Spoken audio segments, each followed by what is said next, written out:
I hope you like this audiobook. If you'd like to hear more, please support us on patreon.com. It really helps us keep going.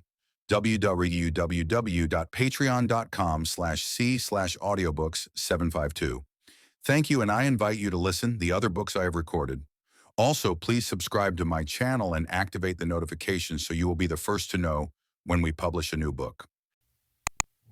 Two little soldiers. Every Sunday, as soon as they were free, the little soldiers would go for a walk. They turned to the right on leaving the barracks, crossed Courbevoie with rapid strides, as though on a forced march. Then, as the houses grew scarcer, they slowed down and followed the dusty road which leads to Bezons. They were small and thin, lost in their ill-fitting capes, too large and too long, whose sleeves covered their hands. Their ample red trousers fell in folds around their ankles. Under the high, stiff shako one, could just barely perceive two thin, hollow-cheeked Breton faces, with their calm, naive blue eyes. They never spoke during their journey, going straight before them, the same idea in each one's mind taking the place of conversation. For at the entrance of the little forest of Champioux, they had found a spot which reminded them of home, and they did not feel happy anywhere else. At the crossing of the Colombes and Champioux roads, when they arrived under the trees, they would take off their heavy, oppressive headgear and wipe their foreheads. They always stopped for a while on the bridge at Bezons and looked at the Seine. They stood there several minutes, bending over the railing, watching the white sails, which perhaps reminded them of their home, and of the fishing smacks leaving for the open.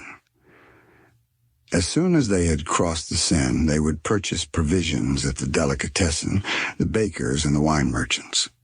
A piece of bologna, 4 cents worth of bread, and a quart of wine made up the luncheon which they carried away, wrapped up in their handkerchiefs. But as soon as they were out of the village, their gait would slacken, and they would begin to talk. Before them was a plain with a few clumps of trees, which led to the woods, a little forest which seemed to remind them of that other forest at Courbevoie. The wheat and oat fields bordered on the narrow path, and Jean Courbevoie said each time to Luc Le Ganidec, "It's just like home, just like Plounavant." "Yes, it's just like home." And they went on side by side, their minds full of dim memories of home. They saw the fields, the hedges, the forests, and beaches. Each time they stopped near a large stone on the edge of the private estate, because it reminded them of the dolmen of Lochnu. As soon as they reached the first clump of trees, Luc Le Ganidec would cut off a small stick and, whittling it slowly, would walk on, thinking of the folks at home. Jean Courbevoie carried the provisions. From time to time, Luc would mention a name or allude to some boyish prank which would give them food for plenty of thought. And the home country, so dear and so distant, would little by little gain possession of their minds, sending them back through space to the well-known forms and noises, to the familiar scenery, with the fragrance of its green fields and sea air. They no longer noticed the smells of the city, and in their dreams they saw their friends leaving, perhaps forever, for the dangerous fishing grounds. They were walking slowly, Luc Le Ganidec and Jean Courbevoie, contented and sad, haunted by a sweet sorrow, the slow and penetrating sorrow of a captive animal which remembers the days of its freedom. And when Luc had finished whittling his stick, they came to a little nook where every Sunday they took their meal. They found the 2 bricks, which they had hidden in a hedge, and they made a little fire of dry branches and roasted their sausages on the ends of their knives. When their last crumb of bread had been eaten and the last drop of wine had been drunk, they stretched themselves out on the grass side by side without speaking, their half-closed eyes looking away in the distance, their hands clasped as in prayer, their red-trousered legs mingling with the bright colors of the wildflowers. Towards noon, they glanced from time to time towards the village of Bezons, for the dairymaid would soon be coming.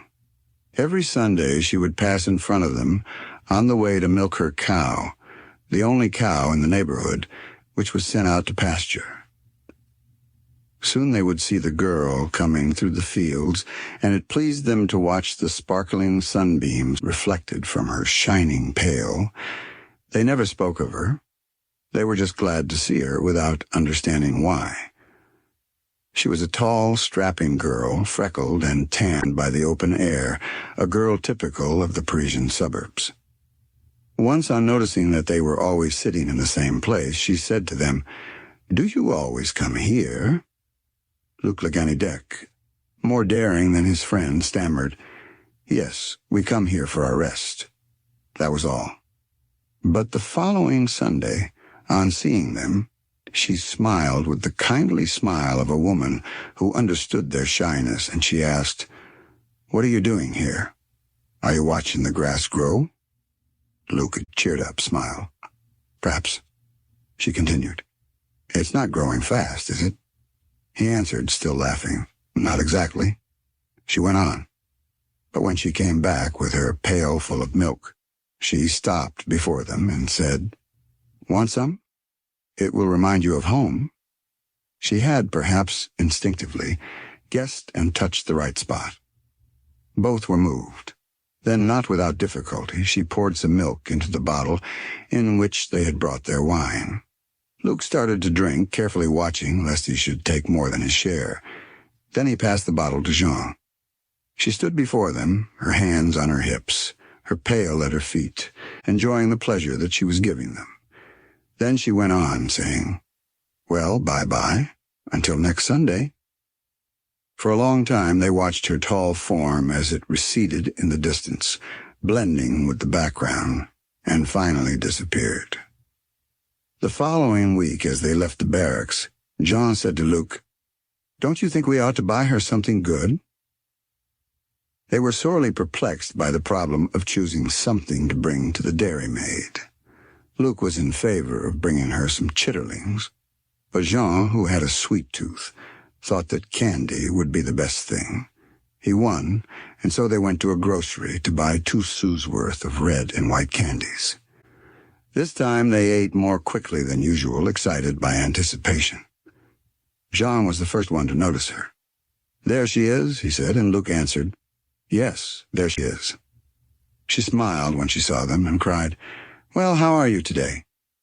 They both answered together, "All right. How's everything with you?"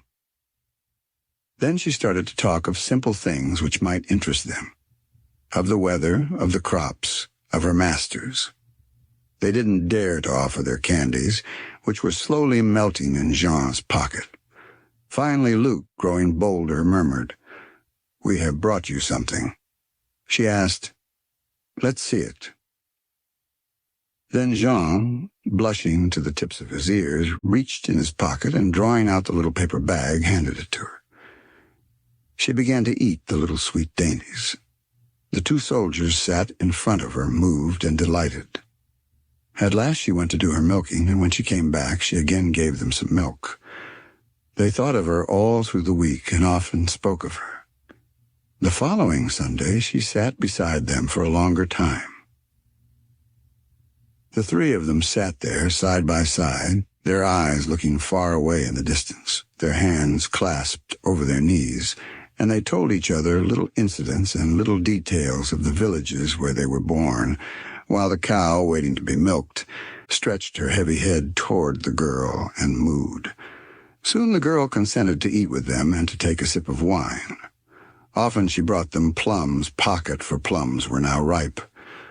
Her presence enlivened the little Breton soldiers, who chattered away like 2 birds.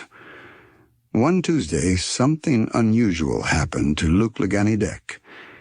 He asked for leave and did not return until 10 o'clock at night. Jean worried and racked his brain to account for his friends having obtained leave. The following Friday, Luc borrowed 10 sons from one of his friends, and once more asked and obtained leave for several hours. When he started out with Jean on Sunday, he seemed queer, disturbed, changed, Curterin did not understand. He vaguely suspected something, but he could not guess what it might be. They went straight to the usual place and lunched slowly. Neither was hungry.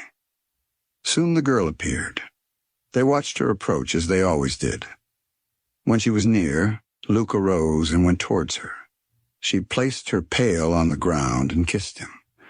She kissed him passionately, throwing her arms around his neck, without paying attention to Jean, without even noticing that he was there.